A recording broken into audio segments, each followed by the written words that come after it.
My name's Ben Opie. I'm the Creative Director of Sound Matters at Melbourne Recital Centre. Sound Matters is a beautiful program run at Melbourne Recital Centre. It's a program that we've curated for kids who are blind or visually impaired.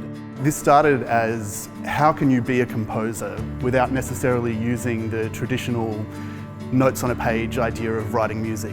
In front of the participants, they all had different tactile things in front of them. So there were hard buttons and soft feathers, pieces of wool and plasticine, and with these objects they were able to interpret the music that they were listening to. From there, they had those tools in front of them that they could then create their own piece of music using this kind of 3D sculpture that then the musicians would interpret.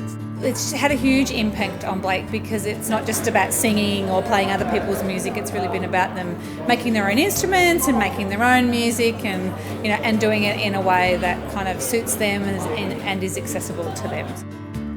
In 2023, we decided to bring in the amazing singer-songwriter James Henry. I had this idea it might be good to have a focus on animals, because I think it's a universal thing. Adults love animals as well. So I thought that it would be nice to have that focus, and then they can share some stories and experiences about their favourite animals. And some were some made-up stories as well, which was really great to hear their imagination and creativity coming through. I wrote lyrics for the song under the name of Magical Kingdom, which was about a zebra who would lose stripes if they made a bad wish, but would gain stripes if they made a good wish.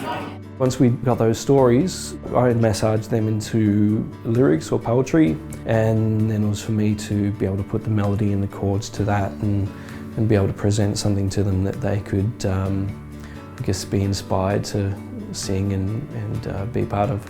All of this was the wonderful projects, but then what we realised was missing was this performance element as well. Being able to be a performer in front of your friends and family, and even the things like feeling maybe a little bit nervous that you have to share what it is that you've created over the course of a year. Oh, my dog is so loving.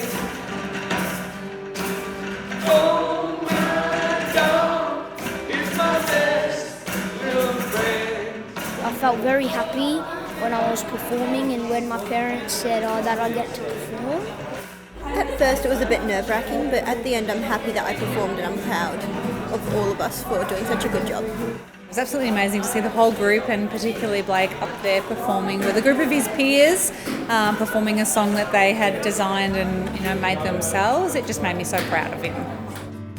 I think the lasting impact that this program can have for the participants, for these kids, is an idea that everyone can make music. I think that's what we want them to come away with.